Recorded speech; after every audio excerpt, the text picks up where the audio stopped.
Saludar en nuestros estudios de NTN 24 a Blanca Rosa Mármol, magistrada emérita del Tribunal de Justicia en Venezuela. Gracias por estar con nosotros. Bienvenida a la mañana.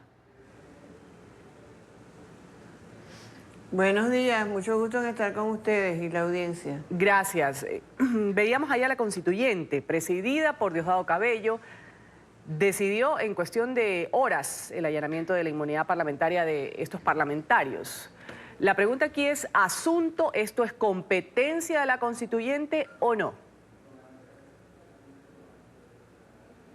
Muy buena la pregunta, porque eso es lo primero que hay que plantearse. No lo es en absoluto, porque esa es una constituyente espuria que se conformó sin seguir lo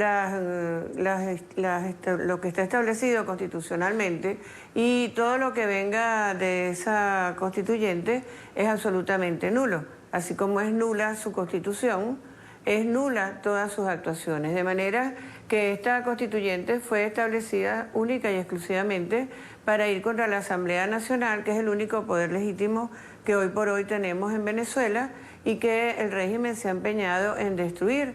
Usted hizo un resumen excelente de todas las actuaciones que se han hecho contra los diputados, que son los genuinos representantes de la voluntad popular en Venezuela.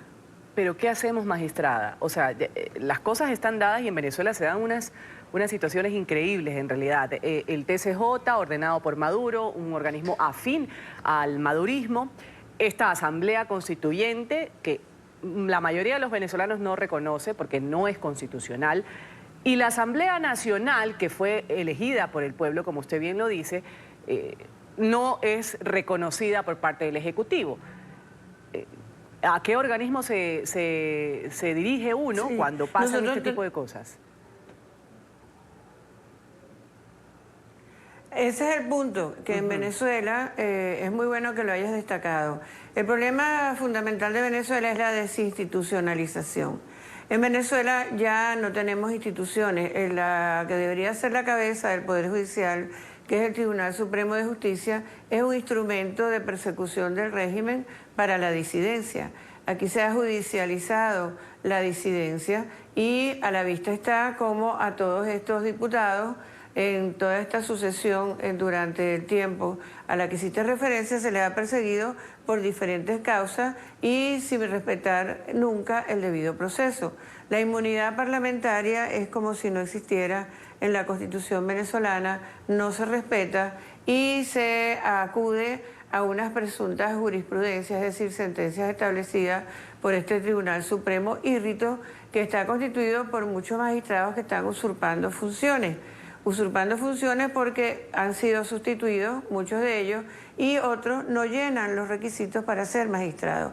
Ese es el Tribunal Supremo que tenemos, que obedece al régimen. Por otra parte, tenemos una constituyente que pretende suplantar o sustituir a la verdadera representación ciudadana popular, que es la Asamblea Nacional, que como único poder legítimo que nos queda en Venezuela está siendo prácticamente exterminada con estos procedimientos últimos a los cuales has hecho mención, con la persecución de los diputados que han tenido que asilarse, que la prisión del primer vicepresidente de la Asamblea, el doctor Edgar Zambrano, y con el atropello de todos sus derechos constitucionales y muy especialmente la inmunidad parlamentaria, que es la protección al ejercicio de la función del diputado y que es lo que garantiza que la población tenga la representación adecuada. Correcto, magistrada. Traición a la patria, conspiración, instigación a la insurrección, rebelión civil, concierto para delinquir, usurpación de funciones, instigación pública, la desobediencia de leyes y el odio. Es una lista enorme. En realidad, empecemos por esto de traición a la patria. ¿Cómo es que al primer vicepresidente de la Asamblea Nacional se lo acusa o se lo señala de esto? ¿Y qué significa en realidad esta figura? ¿Qué contempla el que a una persona se la señale como haber traicionado a la patria?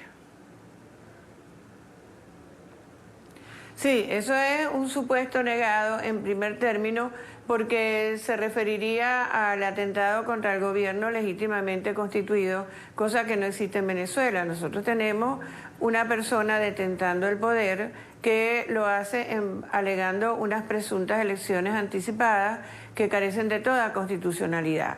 Y por eso es que aquí está planteada unas 3 acciones que se han repetido sistemáticamente y que comienzan con el cese de la usurpación. Nosotros estamos hablando de alguien que usurpa el poder. En esas condiciones es imposible que se plantee un delito de esta naturaleza. Igualmente, como tú lo señalabas, aquí se han hecho acusaciones o imputaciones en lapidación, podríamos decirlo, porque a unos mismos hechos se les atribuyen diferentes calificativos, diferentes delitos y bueno, la lista es larga, son como 7 u 8 delitos por unas pretendidas mismas acciones. ¿Qué se quiere con esto? En desconocimiento absoluto o en utilización falaz de lo que debería ser la justicia penal, imponerle sucesivamente las penas que se le adjudican a cada delito una tras otra con la idea de que la persona nunca salga en libertad, lo cual tampoco es ni siquiera necesario, entre comillas, en Venezuela, porque ya sabemos, y tú mismo lo mencionaste en el recuento, que las personas entran en detención y las audiencias nunca se celebran. Ahí está el caso de Ocariz y el de tantos otros. Está detenido de nuevo Gilbert Caro, no sabemos dónde está, de manera que garantías procesales, debido proceso, protección constitucional, esas son derechos que aquí no se respetan y garantías que no se cumplen. Clarísima la radiografía que ha hecho aquí en la mañana de NTN 24, la magistrada emérita del TCJ en Venezuela, Rosa Mármol. Gracias por haber estado con nosotros. Un buen día para usted. Gracias. Gracias a ustedes por la oportunidad.